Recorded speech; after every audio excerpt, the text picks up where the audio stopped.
Hello बच्चों, last video में हमने लेसन 1 फिनिश कर लिया था। आज से हमें स्टार्ट करना है लेसन 2, जिसका नाम है पॉलिनोमियल्स यानी बहुपद। अब हमें लेसन 2 स्टार्ट करना है बहुपद। सबसे पहले हमें बहुपद के बारे में जानना होगा कि हम कैसे पहचानेंगे कि दी हुई इक्वेशन हमारी बहुपद में है कि नहीं है। क्या होगा, कोई भी इक्वेशन हमें ax² plus bx plus c is equal 0 इस फॉर्म में दी होगी तो वो बहुपद होगा। जरूरी नहीं है कि x की पावर 2 है तो उसके पास बाद x की पावर 1 ही होनी चाहिए, ये कोई कंपलसरी नहीं है। बट एक जो मोस्ट इम्पोर्टेंट पार्ट है कि जो आपका x है या y है या जो भी वेरिएबल्स यानी चर है, वो चर की घात आपकी माइनस में नहीं होनी चाहिए और जो चर है, चर आपका हर में यानी कि भिन्न में नहीं होना चाहिए। किस में नहीं होना चाहिए? भिन्न के रूप में नहीं होना चाहिए। और जो चर है वो अंडर रूट में नहीं होना चाहिए। कोई भी वैल्यू है, जैसे माइनस वो x की पावर हमारी माइनस की नहीं होनी चाहिए। अगर x या अपॉन y है या फिर 1/x है या 1/x² है, इस फॉर्म में नहीं होना चाहिए। और अंडर रूट x इस फॉर्म में भी नहीं होना चाहिए। तो हमारा इस फॉर्म में बहुपद नहीं बनेगा। यानी बहुपद होने के लिए हमें सिर्फ और सिर्फ घात प्लस की होनी चाहिए और चर भिन्न के रूप में नहीं होना चाहिए और जो चर है वो अंडर रूट में भी नहीं होना चाहिए। इस प्रकार से हम अपना बहुपद पहचान सकते हैं। जैसे मैंने फॉर एग्जाम्पल के लिए दिया है 2x² प्लस का 3y बराबर 0। क्या ये एक बहुपद है?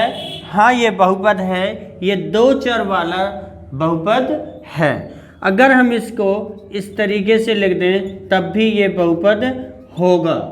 लेकिन अगर हम इसी को 2/x प्लस 3x² प्लस 4 बराबर 0 इस तरीके से लिख देंगे तो ये बहुपद नहीं होगा, क्योंकि मैंने बोला कि बहुपद भिन्न में नहीं होना चाहिए। अगर हम इस तरीके से भी लिख दें √x प्लस 2 √x का स्क्वायर प्लस 4 इज इक्वल 0। अगर हम इस फॉर्म में भी लिख देंगे तो यहाँ से तो अंडर रूट हट जाएगा, बट यहाँ अंडर रूट नहीं हटेगा। यानी ये बहुपद के रूप में नहीं होगा, ये सिर्फ और सिर्फ एक समीकरण के रूप में होगा। क्लियर? तो हमने यहाँ से ये पहचाना कि बहुपद क्या होता है और हम बहुपद को पहचानते कैसे हैं। ये आप पिछली क्लासों में पढ़ चुके हैं कि बहुपद एक पदी भी होता है, द्विपदी भी होता है और त्रिपदी भी होता है। जिसमें एक ही पद होता है वो एक पदी होता है, जिसमें दो पद होते हैं उसको द्विपदी बहुपद कहते हैं, जिसमें 3 पद होते हैं उसको त्रिपदी बहुपद कहते हैं। फिर हमने घातों के हिसाब से भी पढ़ा था। रैखिक बहुपद हम उसको कहते हैं जिसकी घात 1 होती है। जैसे कि अभी मैंने रैखिक बहुपद का कोई एग्जाम्पल नहीं दिया है, मैं इस तरीके से लिख दूँ 2x plus 3y is equal 0, तो ये हो गया रैखिक बहुपद, क्योंकि इस दोनों में चर की घात कितनी है? 1 है। अगर चर की घात 2 हो जाएगी तो वो आपका द्विघात बहुपद हो जाएगा। अगर चर की घात 3 हो जाएगी तो वो त्रिघात बहुपद हो जाएगा और उसके बाद फिर चतुर्घात बहुपद हो जाएगा। क्लियर? तो ये आप पीछे पढ़ चुके हैं, फिर भी मैंने रिवाइज करा दिया है कि रैखिक बहुपद उसको कहते हैं जिसकी घात 1 होती है, द्विघात बहुपद वो कहते हैं जिसकी घात 2 होती है, त्रिघात बहुपद उसको कहते हैं जिसकी घात 3 होती है, एक पदी बहुपद उसको कहते हैं जिसका 1 पद होता है, द्विपदी बहुपद उसको कहते हैं जिसके 2 पद होते हैं, त्रिपदीय बहुपद उसको कहते हैं जिसके 3 पद होते हैं। क्लियर? अब हमने इसी के अकॉर्डिंग हमें मूलों या शून्यकों के बारे में जानकारी लेनी होगी। तो हम क्या करेंगे, मूलों और शून्यकों के बारे में जानकारी लेते हैं। आपको इसमें मूल किसे कहते हैं और शून्यक किसे कहते हैं? आप जानते हैं कि शून्यक को ही हम मूल कहते हैं। शून्यक क्या होते हैं? जब हम इस इक्वेशन को, द्विघात समीकरण को हल करते हैं तो हल करने के बाद जो x के मान निकल कर के आते हैं वही हमारे शून्यक होते हैं या वही हमारे मूल होते हैं, जिनमें से आप जानते हो जब x की घात 2 होगी तो आपके 2x के मान निकल कर के आएंगे, जिनमें से हम मान लेते हैं कि माना मूल अल्फा व बीटा है। तो आपको क्या करना होगा? मूलों का योगफल, आपसे पूछा जाएगा मूलों का योगफल ज्ञात कीजिए। तो मूलों का योगफल यानी alpha plus beta is equal होता है माइनस बी अपॉन ए। यहाँ से b यानी x की वैल्यू, x के साथ जो गुणांक है, x के गुणांक की वैल्यू अपॉन एक्स स्क्वायर के गुणांक की वैल्यू, और मूलों का गुणनफल, मूलों का गुणनफल जो होता है अल्फा इंटू बीटा बराबर c बटे ए। क्लियर? ये दो फॉर्मूले ही आपको यूज होने हैं। आपको इक्वेशन से मूलों का योगफल और मूलों का गुणनफल फाइंड करना होगा और फिर उनको सत्यापित भी करना होगा। क्लियर? तो ये फॉर्मूले आप लिख लीजिएगा, इनकी हमें बहुत ज़्यादा ज़रूरत पड़ने वाली है। मूलों का योगफल alpha plus beta is equal minus B upon A, and मूलों का गुणनफल alpha into beta is equal C upon A. C होता है हमारा अचर पद और ए होता है हमारा एक्स स्क्वायर का गुणांक। क्लियर? तो अब हम चलते हैं एक्सरसाइज पर। आपने देखा होगा एक्सरसाइज 2.1 में हमें शून्यकों की संख्या ज्ञात करनी है। आप जानते हैं ये हमारा x अक्ष होता है, ये हमारा y अक्ष होता है, और x अक्ष के ही विपरीत दिशा में x डैश अक्ष होता है जिसमें हम माइनस में नंबर लेते हैं, और y के विपरीत में ही y डैश अक्ष होता है जिसमें हम y की माइनस में नंबर लेते हैं। ये दोनों जिस बिंदु पर करते हैं उसको हम मूल बिंदु कहते हैं। क्या कहते हैं? मूल बिंदु। और मूल बिंदु के निर्देशांक होते हैं 0,0, यानी कि ना हम अभी x पे चले हैं ना ही हम y पे चले हैं, तो x, y यानी 0,0, x की वैल्यू भी 0 एंड y की वैल्यू भी 0। तो अब हमें एक्सरसाइज 2.1 के अकॉर्डिंग ये बताना होगा कि शून्य कितने हैं। तो आपको देखना है जो उस पर ग्राफ बना हुआ है वो x अक्ष को कितनी बार काट रहा है। अगर वो x अक्ष को एक बार काट रहा है तो शून्यकों की संख्या 1 होगी। x अक्ष को 2 बार काट रहा है तो शून्यकों की संख्या 2 होगी। अगर वो x अक्ष को 3 बार काट रहा है तो शून्यकों की संख्या 3 होगी। जैसे फॉर एग्जाम्पल के लिए फर्स्ट में हमें दिया हुआ है इस तरीके से, ये हमें x अक्ष को नहीं कट कर रहा है, ये y अक्ष को कट कर रहा है, तो इसमें शून्यकों की संख्या 0 होगी। लेकिन इसी का जो नेक्स्ट है उसमें इस तरीके से दिया हुआ है ऐसे, यानी ये x अक्ष को एक बार कट कर रहा है तो इसके शून्यकों की संख्या 1 हो जाएगी। इसी के नेक्स्ट वाले में यहां से स्टार्ट होके इस तरीके से जा रहा है। अब ये 1, 2 और 3 जगह x अक्ष को कट कर रहा है, यानी इसके शून्यकों की संख्या कितनी हो जाएगी? 3 हो जाएगी। तो हमें ये देख करके ही बता देना है कि इसमें शून्यकों की संख्या कितनी होने वाली है। तो सीधे सीधे आपको ये देखना है कि जो भी आपका ग्राफ जा रहा है वो x अक्ष को कितनी बार कट कर रहा है। वो जितनी बार x अक्ष को कट करेगा उतनी बार ही उतने ही उसके शून्यक होने वाले हैं। बट किसी क्वेश्चन में हमें इस तरीके से दिया होगा ऐसे, तो ये x अक्ष को आपको दिख रहा होगा कि आ रहा है और जा रहा है, बट ये एक ही होता है, ये आपको एक ही बिंदु पर स्पर्श करता है, यानी कि इसके शून्यकों की संख्या सिर्फ और सिर्फ 1 होगी। क्लियर? तो एक्सरसाइज 2.1 आप खुद से कर सकते हैं। आपको सिर्फ ये देखना है कि जो आपका ग्राफ है वो x अक्ष को कितनी बार कट कर रहा है, और जितनी बार कट कर रहा है आपके शून्यकों की संख्या उतनी ही हो जाने वाली है। क्लियर? तो अब हम चलते हैं एक्सरसाइज 2.2 पर। क्लियर?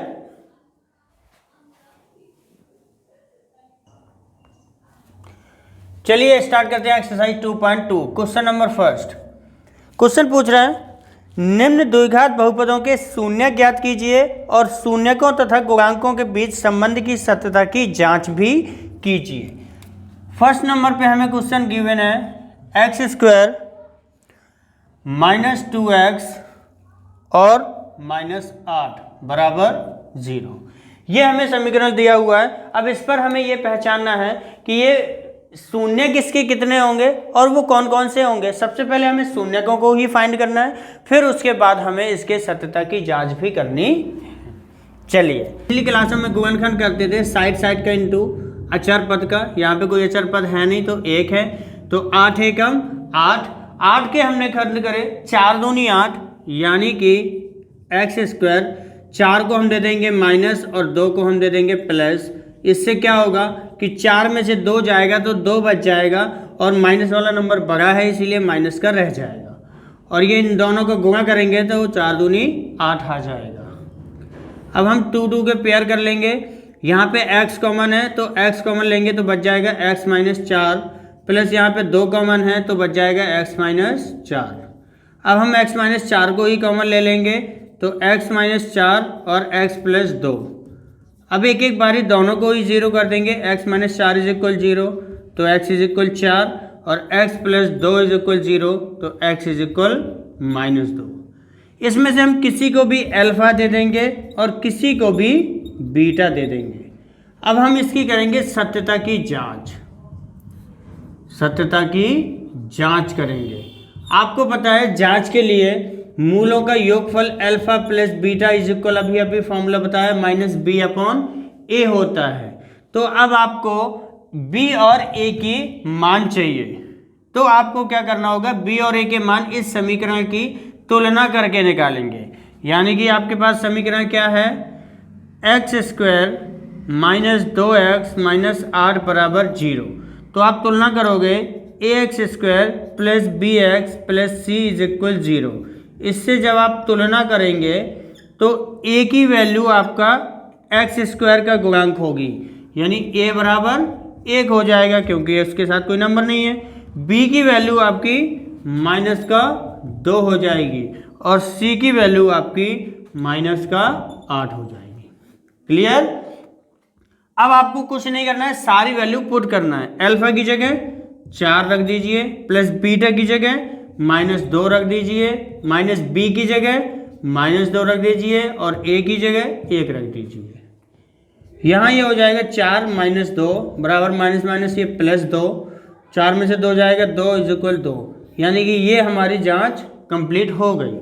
दूसरा हमारे पास फॉर्मूला होता है अल्फा × बीटा बराबर c/a। अल्फा की वैल्यू है 4, बीटा की वैल्यू है -2, c की वैल्यू है -8 और a की वैल्यू है 1। तो ये 4 दूनी 8 -8 बराबर -8। यहाँ भी हमारी दोनों साइडें सेम आ चुकी हैं। तो आप लिख सकते हैं इस प्रकार सत्यता की जांच पूरी हुई। आपकी सत्यता की जांच कंप्लीट हो चुकी है और आपके दो जो हमें सबसे पहले शून्यक फाइंड करने थे वो हमारे दोनों शून्यक भी आ चुके हैं और शून्यक आने के बाद उनके गुणांकों के बीच में हमने संबंध की सत्यता की जांच भी कर दी है। क्लियर? इसी टाइप से हमें इसके सारे पार्ट्सों को करना होगा। अब देखते हैं नेक्स्ट पार्ट को। नेक्स्ट क्वेश्चन है 4s² - 4s + 1 = 0। अब हमने तो तुलना करनी थी ax² से, यहाँ पे आ गया s, तो हम x की जगह पे s भी दे सकते हैं। सबसे पहले तो हम इसकी गुणनखंड करेंगे, तो ये हो जाएगा 4 एकम 4 और 2 दूनी 4। तो हम 4 के खंड करेंगे तो 2 दूनी 4 और 2 और 2 मिलके 4 हो जाएगा। 4s² माइनस का 2s माइनस का 2s एंड प्लस का 1 = 0। हमने क्या किया, इस 4 के टुकड़े कर दिए -2 एंड -2। अब इस पर हम कॉमन लेंगे तो यहाँ पे आपको कॉमन आएगा 2s तो यहाँ से बच जाएगा हमारे पास क्या, 2s माइनस 1। यहाँ से कुछ कॉमन नहीं है, बट हमें साइन सेम करने के लिए माइनस का 1 कॉमन लेना होगा। तो ये हो जाएगा 2s माइनस 1। माइनस कॉमन करने से क्या होगा कि जो इन दोनों के साइन है वो चेंज हो जाएंगे। अब ये दोनों सेम हो गए हैं, तो यहाँ से हम ले लेंगे 2s माइनस 1 और ये भी हो जाएगा 2s माइनस 1। तो ये हमारी वैल्यू यहाँ से सेम आने वाली है। 2s माइनस 1 इज इक्वल 0, तो 2s इज इक्वल ये 1 उस तरफ जाएगा प्लस का, और s इज इक्वल 1/2। यहाँ से भी 2s minus 1 is equal 0, 2s is equal 1 और s इज इक्वल 1/2। मैंने कहा था किसी को भी अल्फ़ा ले लीजिए और किसी को भी बीटा। ये हमारी अल्फ़ा और बीटा की वैल्यू हो चुकी है। अब हमें करनी है सत्यता की जांच। उसके लिए 4s minus 4s plus 1 is equal 0।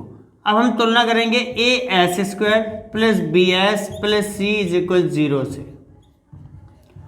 तुलना करने पर हमें a का मान मिलेगा 4 और b का मान मिलेगा -4 और c का मान मिलेगा 1। अब हम करेंगे सत्यता की जांच। सत्यता की जांच के लिए हमें क्या करना होगा, मूलों का योगफल alpha plus beta is equal minus b/a, ये फॉर्मूला होता है। अल्फा की वैल्यू हमारी आई है 1/2 प्लस बीटा की वैल्यू भी 1/2 माइनस b, यानी कि b की वैल्यू है 4, तो -4 a की वैल्यू है 4, तो 4। ये 1/2 2 एलसीएम लेंगे तो ये 1 + 1 हो जाएगा, और ये माइनस माइनस प्लस का 4/4 हो जाएगा, कट के 1 हो जाएगा। ये हो जाएगा 2/2, यानी कि 1 इज इक्वल 1। तो पहला वाला हमारा इक्वल आ चुका है। अब हम करेंगे alpha into beta is equal होता है c/a। अल्फा की वैल्यू 1/2, बीटा की वैल्यू 1/2, c की वैल्यू 1/4, a की वैल्यू 4। तो ये 1 और 2 दूनी 4 बराबर 1/4। ये भी आपके दोनों बराबर आ चुके हैं। इस प्रकार हम लिख देंगे, अतः सत्यता की जांच पूरी हुई और हमारा क्वेश्चन कंप्लीट हो चुका है। हमने क्या कर लिया, हमने सबसे पहले शून्यक फाइंड कर लिए। शून्यक फाइंड करने के बाद हमारे पास अल्फा बीटा की वैल्यू आ गई। फिर हमने द्विघात समीकरण से तुलना करके ए बी सी की वैल्यू निकाल ली, और उसको हमने हमारे जो समीकरण मूलों का योगफल और मूलों का गुणनफल है दोनों में पुट करके उसकी जांच कर दी। ठीक है, तो ये हमारा सत्यता की जांच भी कंप्लीट हो चुकी है। चलते हैं नेक्स्ट क्वेश्चन पे। अगला क्वेश्चन है 6x² - 3 - 7x = 0। पहले हम क्या करेंगे, गुणनखंड करने के लिए इसको सही क्रम में रख लेंगे। पहले x की घात 2, फिर x की घात 1 और फिर अचर पद। अब हम करेंगे इसके गुणनखंड, यानी 3 × 18। अब 18 के हमें ऐसे खंड करने की 7 आना चाहिए। 9 दूनी 18, अगर हम 9 में से 2 को घटा दें तो 7 आ जाएगा। ये हो जाएगा 6x²। 9 को हम देंगे माइनस का और 2 को हम देंगे प्लस का। तो यहाँ से हम कॉमन लेंगे, तो यहाँ पे क्या कॉमन आएगा, 2x। 2 3 नहीं, हम 3x ले सकते हैं। 3 दूनी 6 और 3 त्रिका 9, 2x - 3। यहाँ पे कुछ कॉमन नहीं है तो हम प्लस का 1 दे सकते हैं, 2x - 3। अब ये 2x - 3 दोनों में कॉमन है तो इसको ही निकाल लेते हैं हम कॉमन, और यहाँ से बच जाएगा ये 3x + 1। अब बारी बारी दोनों को इक्वल 0 करेंगे। 2x - 3 = 0, तो 2x = 3 उस तरफ जाएगा प्लस का, और x = 3/2 हो जाएगा। और यहाँ से निकालेंगे 3x + 1 = 0, तो 1 उस तरफ जाएगा, तो 3x = -1 और x = -1/3। मैंने बोला था किसी को भी अल्फा लीजिए, किसी को भी बीटा। हमने ले लिया, ये अल्फा की वैल्यू हो गई 3/2 और ये बीटा की वैल्यू हो गई -1/3। अब हमें क्या करना होगा, 6x² - 7x - 3 = 0। इसको ax² + bx + c = 0 से हमें तुलना करनी होगी, जिससे हमें a b c के मान मिलेंगे। a का मान मिलेगा 6, b का मान मिलेगा -7 और c का मान मिलेगा -3। अब हम करेंगे सत्यता की जांच। सत्यता की जांच के लिए आपको पता है मूलों का योगफल लगाएंगे सबसे पहले। Alpha plus beta is equal होता है माइनस बी अपॉन ए। अल्फा की वैल्यू हम फाइंड कर चुके हैं 3/2 प्लस बीटा की वैल्यू हम फाइंड कर चुके हैं -1/3 और माइनस बी की वैल्यू है -7 अपॉन ए की वैल्यू है 6। यहाँ पे हो जाएगा 3/2 -1/3 बराबर ये प्लस का 7/6। यहाँ पे एलसीएम लेंगे 6 दूती 6 और 3 त्रिका 9 -3 दूनी 6 2। तो आप देख सकते हैं 9 में से 2 गया 7/6 बराबर 7/6। ये हमारा इक्वल आ चुका है। अब हम देखेंगे दूसरा सूत्र अल्फा इंटू बीटा बराबर C/A। अल्फा की वैल्यू 3/2 और बीटा की वैल्यू -1/3 और C की वैल्यू -3 अपॉन A की वैल्यू 6। ये 3 से 3 खत्म 3 एकम 3 3 दूनी 6। यहाँ बच जाएगा -1/2 और यहाँ भी बच जाएगा -1/2। यहाँ भी दोनों साइडें बराबर आ चुकी हैं। हम लिख देंगे अतः सत्यता की जांच पूरी हुई। इस प्रकार हमने ये क्वेश्चन भी कंप्लीट कर दिया है। जैसा कि आपको बताया था कि इसके अब सारे पार्ट सेम हैं। सबसे पहले आपको शून्यक फाइंड करना होगा। शून्यक फाइंड करने के बाद आपको इस प्रकार से दोनों फॉर्मूलों से जांच करनी होगी। बस कंप्लीट। चलते हैं नेक्स्ट पॉइंट पर। नेक्स्ट पॉइंट है 4u² + 8u = 0। यानी इसमें हमें अचर पद नहीं दिया हुआ है तो हम साइड से गुणनखंड नहीं कर सकते। तो हम क्या कर सकते हैं, इसी में डायरेक्ट कॉमन लेंगे 4u। तो ये हो जाएगा, यहाँ से बचेगा सिर्फ u और यहाँ से बच जाएगा 2 बराबर 0। अब हम एक बार इसको 0 करेंगे 4u = 0 तो u = 0 हो जाएगा। और यहाँ u + 2 बराबर 0 तो u = -2 हो जाएगा। ये हो जाएगी हमारी अल्फा की वैल्यू और ये हो जाएगी हमारी बीटा की वैल्यू -2। अब हमें क्या करना होगा, इसको 4u² + 8u + c की जगह हम 0 कर सकते हैं। तो हम इसका तुलना कराएंगे au² + bu + c = 0 से। तो तुलना करने से क्या होगा, a की वैल्यू हमें मिल जाएगी 4, b की वैल्यू मिल जाएगी 8 और c की वैल्यू मिल जाएगी 0। अब हम इसकी करेंगे सत्यता की जांच। तो alpha plus beta is equal होता है -b/a। अल्फा की वैल्यू है हमारे पास 0 प्लस बीटा की वैल्यू है -2 और -b की वैल्यू है 8/a की वैल्यू है 4। ये 4 दूनी 8 कट जाएगा, यहाँ से बचेगा सिर्फ -2 और यहाँ से भी -2। नेक्स्ट होता है alpha into beta is equal C/a। तो अल्फा की वैल्यू 0, बीटा की वैल्यू -2, c की वैल्यू 0/4। तो ये हो जाएगा 0 = 0। दोनों साइड हमारी इक्वल आ चुकी हैं। यहाँ लिख देंगे हम अतः सत्यता की जांच पूरी हुई। क्लियर। इस प्रकार से हमारा क्वेश्चन नंबर 4 भी फिनिश हो चुका। नेक्स्ट इसी के पार्ट पे चलते हैं क्वेश्चन नंबर 5 के। लिखा हुआ है t² - 15 बराबर 0। यहाँ पे भी हमें अचर पद है बट x का गुणांक यानी t का गुणांक नहीं है। तो हम क्या कर सकते हैं, t² - इस 15 को लिख सकते हैं √15 का होल स्क्वायर। ये 15 ही है क्योंकि √ का स्क्वायर करेंगे तो वो रूट हट जाएगा। अब हम यहाँ पे एक फॉर्मूला यूज कर सकते हैं a² - b², जो होता है एक ब्रैकेट में a + b और एक ब्रैकेट में a - b। अब हम दोनों को बारी बारी 0 कर देंगे। t + √15 बराबर 0 तो t = हो जाएगा -√15 और ये हो जाएगा t - √15 बराबर 0 तो ये हो जाएगा t = +√15। यानी इसको हम एक अल्फा दे देंगे -√15 और एक बीटा दे देंगे +√15। क्लियर। अब हम इसको t² - t वाला पद नहीं है तो हम लिख सकते हैं 0 × t और -15 बराबर 0। तुलना करेंगे at² + bt + c = 0 से। तो क्या होगा, a की वैल्यू हमें मिल जाएगी 1 और b की वैल्यू हमें मिल जाएगी 0 और c की वैल्यू हमें मिल जाएगी -15। 15। अब हम इसकी भी करेंगे सत्यता की जांच। उसके लिए क्या करना होगा, alpha plus beta is equal होता है माइनस बी अपॉन ए।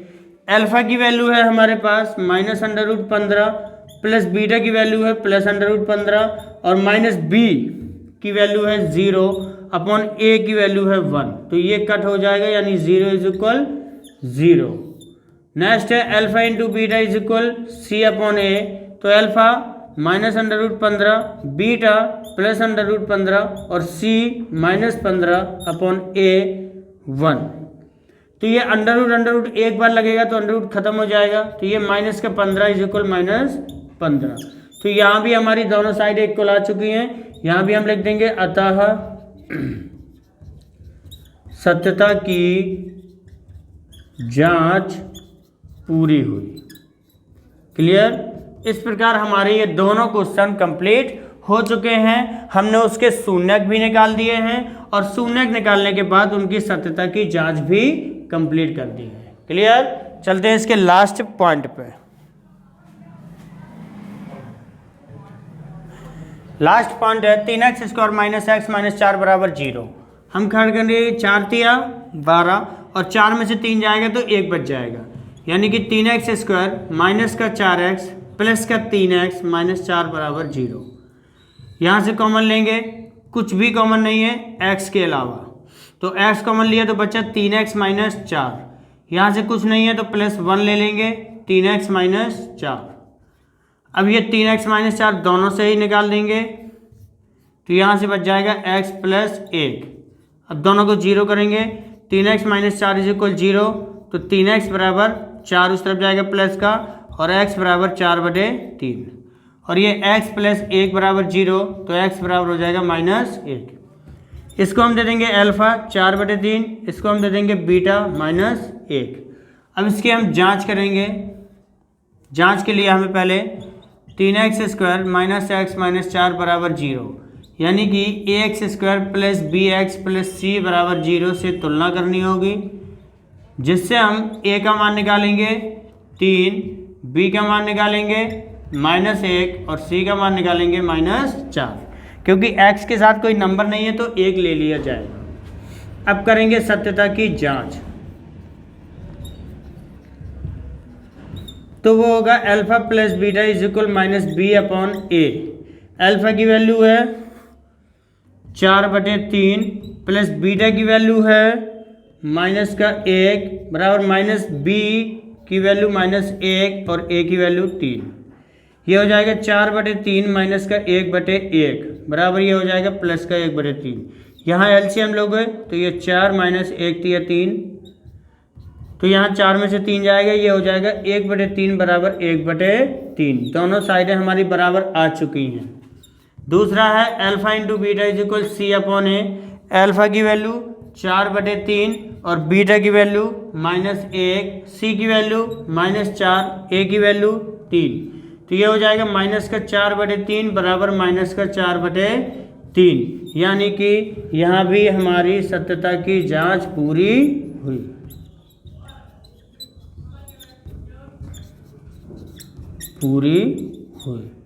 इस प्रकार हमने क्वेश्चन नंबर 1 के सारे पार्टों को कंप्लीट कर लिया है। सबसे पहले हमने शून्यकों को फाइंड किया है और फिर उसके बाद हमने सत्यता की जांच भी करी है। सारे क्वेश्चन सेम थे। अब हम चलते हैं नेक्स्ट पार्ट पे, जिस पे हमें द्विघात समीकरण फाइंड करना है। अगले क्वेश्चन में दिया हुआ है एक द्विघात बहुपद ज्ञात कीजिए जिसके शून्यकों का योग तथा शून्यकों का गुणनफल क्रमशः दिया हुआ है। यानी कि हमें 1/4 जो दिया है ये अल्फा प्लस बीटा का मान है, शून्यकों का योगफल, और शून्यकों का गुणनफल अल्फा इंटू बीटा का मान दिया है -1। अब हमें फाइंड करना है द्विघात समीकरण। तो द्विघात समीकरण के लिए हम आपको एक फॉर्मूला बताते हैं जो कि होता है x² minus alpha plus beta into X plus alpha into beta is equal 0। इस फॉर्मूले को आप लोग याद कर लीजिएगा तो आप द्विघात समीकरण पर आराम से बना सकते हैं। अब हमें कुछ नहीं करना है, x² minus alpha plus beta की जगह वैल्यू पुट करनी है, प्लस अल्फा इंटू बीटा की जगह वैल्यू पुट करनी है, बस। तो ये हो जाएगा एक्स स्क्वायर माइनस का 1/4 एक्स और ये माइनस का 1। हम चाहें तो इसमें एलसीएम ले सकते हैं 4, तो 1 चौके 4 ये हो जाएगा 4x स्क्वायर माइनस ये ओनली x और 1 चौके 4 ये 4। अब हम क्रॉस इंटू कर देंगे तो ये 4 जाके 0 हो जाएगा, यानी समीकरण बन जाएगा 4x square minus x minus 4 बराबर 0। ये हमारा द्विघात समीकरण बनके तैयार हो जाएगा। क्लियर। इसी का सेकंड पार्ट है जो दिया हुआ है √2 और 1/3, यानी कि अल्फा प्लस बीटा का मान है √2 और अल्फा इंटू बीटा का मान है 1/3। हमें कुछ नहीं करना, फॉर्मूले में पुट करना है। फॉर्मूला है हमारे पास X square minus alpha plus beta into X plus alpha into beta is equal 0। X square minus alpha plus beta की जगह हो जाएगा √2x और अल्फा इंटू बीटा की जगह हो जाएगा 1/3। चाहे तो एलसीएम ले सकते हैं, ना तो यहीं पे भी छोड़ सकते हैं। तो ये हो जाएगा 3x square minus 1 3 3 √2x plus 1 बराबर 0। ये 3 वहाँ जाके 0 हो जाएगा, बन जाएगा 3x square minus 3 √2x plus 1 बराबर 0। ये हमारा द्विघात समीकरण आ चुका है। आगे देखते हैं। आगे मैंने एक साथ लिख लिए। यहाँ पे hमें अल्फा प्लस बीटा का मान दिया है 0, अल्फा इंटू बीटा का मान दिया हुआ है √5। फॉर्मूला है हमारे पास X square minus alpha plus beta into X plus alpha into beta is equal 0। तो हम पुट करेंगे X square minus alpha plus beta की जगह 0 into X plus alpha into beta की जगह √5। तो ये तो 0 हो जाएगा, ये बनेगा एक्स स्क्वायर माइनस √5 बराबर 0। ये हमारा कंप्लीट हो चुका है। इसमें हमें अल्फा प्लस बीटा का मान दिया है 1 और अल्फा इंटू बीटा का मान भी 1। समीकरण है x square minus alpha plus beta into X plus alpha into beta is equal 0। तो ये x square minus alpha plus beta की जगह आ जाएगा 1 into X plus alpha into beta की जगह भी 1। तो ये हो जाएगा x square minus x plus 1 is equal 0। ये भी हमारा द्विघात समीकरण कंप्लीट हो चुका है। अब नेक्स्ट हमें दिया हुआ है अल्फा प्लस बीटा की जगह माइनस 1/4 और अल्फा इंटू बीटा की जगह 1/4। फॉर्मूला है x square minus alpha plus beta into X plus alpha into beta is equal 0। तो x square minus alpha plus beta की जगह हम पुट करेंगे minus 1/4 into X plus alpha into beta की जगह 1/4। तो ये हो जाएगा माइनस माइनस प्लस का 1/4 एक्स प्लस 1/4 बराबर 0। हम यहाँ पे एलसीएम लेंगे 4, तो 1 चौके 4 ये हो जाएगा 4x स्क्वायर प्लस ये हो जाएगा x और ये प्लस हो जाएगा 1 इज इक्वल 0। ये वहाँ जाके 0 हो जाएगा, तो ये हो जाएगा 4x square plus x plus 1 बराबर 0। इस तरीके से हमारा इसका भी द्विघात समीकरण निकल के आ जाएगा। अब देखते हैं हम लास्ट क्वेश्चन को। दिया हुआ है मूलों का योगफल अल्फा प्लस बीटा बराबर 4, अल्फा इंटू बीटा बराबर 1। हमारे पास द्विघात समीकरण है x square minus alpha plus beta into X plus alpha into beta is equal 0। तो x square minus alpha plus beta की वैल्यू है 4 into X plus alpha into beta की वैल्यू है 1। तो ये हो जाएगा x square minus 4x plus 1 बराबर 0। तो ये भी हमारा द्विघात समीकरण बन चुका है। क्लियर। तो यहाँ पे हमारी ये एक्सरसाइज होती है फिनिश, और इस एक्सरसाइज फिनिश होने के साथ साथ ये लेसन भी हो जाता है फिनिश। तो हमने एनसीईआरटी का एक्सरसाइज आज 2.1 और 2.2 दोनों फिनिश कर लिया है, जिसके साथ ही ये लेसन 2 भी फिनिश हो चुका है।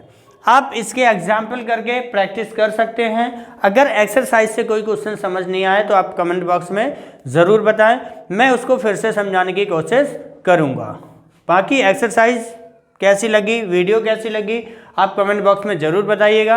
अगर अच्छी लगी हो तो लाइक ज़रूर कीजिएगा और अपने दोस्तों तक शेयर ज़रूर कीजिएगा। चलिए मिलते हैं अब कल लेसन 3 न्यू चैप्टर के साथ में। तो जब तक के लिए गुड बाय।